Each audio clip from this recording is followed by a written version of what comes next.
eventually achieve. The awakening that the demiurge built the entire garden system to indefinitely postpone. In the Pistis Sophia, Jesus describes this tree explicitly. He tells his disciples that what the archons fear most is the awakening of the divine spark within human form, the monad recognizing itself through the human vessel.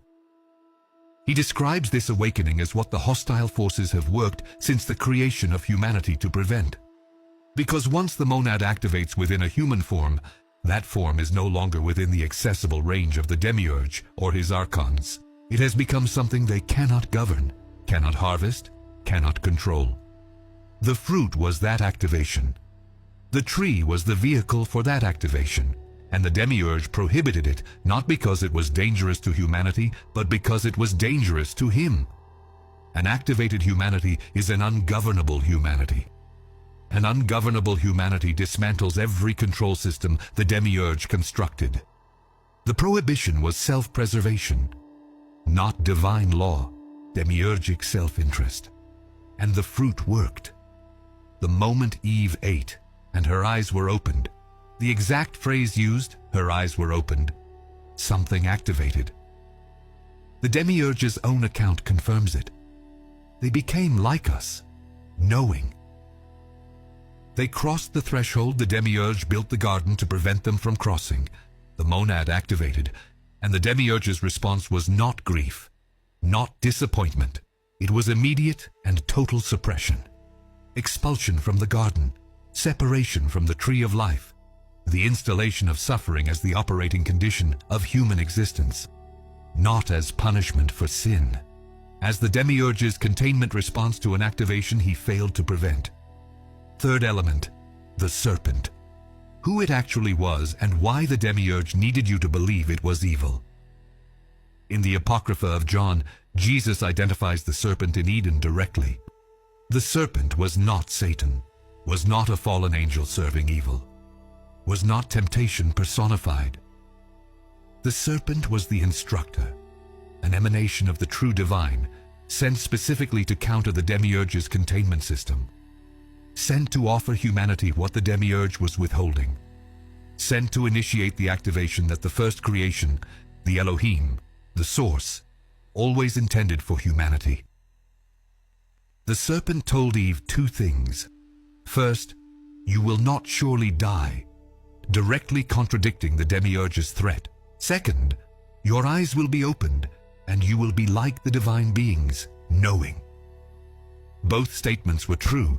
Eve did not die from eating the fruit, and her eyes were opened. The serpent told the truth. The demiurge issued the false threat. In Gnostic cosmology, the serpent is consistently associated with Sophia, divine wisdom, and with the pneumatic spark, the monad, the source consciousness that exists within each chosen one waiting for activation. The serpent in Eden was wisdom offering humanity direct access to what the demiurge was hoarding, not tempting humanity to transgress divine law. Liberating humanity from demiurgic law by revealing that the prohibition served the demiurge's interests, not humanity's, and certainly not source's. This is why the church had to make the serpent evil, had to make the fruit sin, had to construct the entire narrative of the fall as humanity's catastrophic failure. Because if chosen ones understood that eating the fruit was liberation, that the serpent was the ally, not the enemy, that the demiurge issuing prohibitions about knowledge and activation was the entity to question, not obey, the entire institutional religious system built on demiurgic theology collapses. The church is the continuation of the demiurge's project. Keep humanity away from the fruit. Keep them at the frequency level where they remain within the control system. Replace activation with obedience.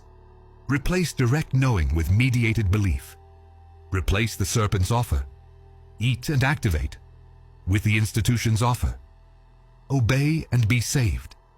It's the same prohibition in different language, and it serves the same interest, not yours, the demiurge's.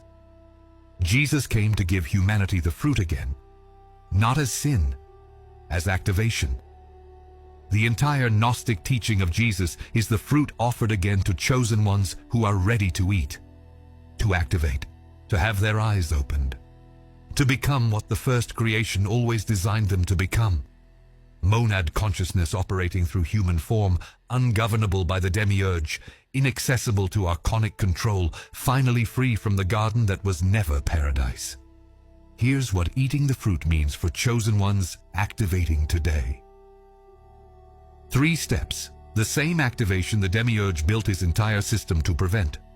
First step, reject the demiurge's framing of your activation.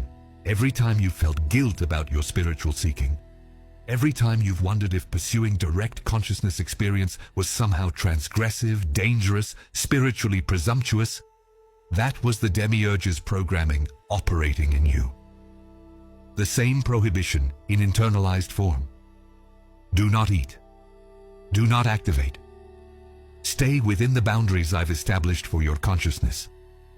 Recognize it as what it is, not divine caution. Demiurgic containment.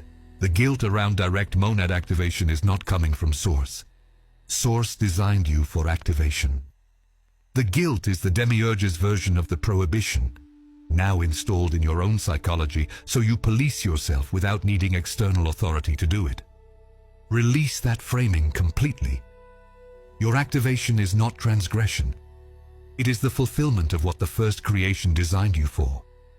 Eating the fruit is what you're here to do. The serpent told the truth.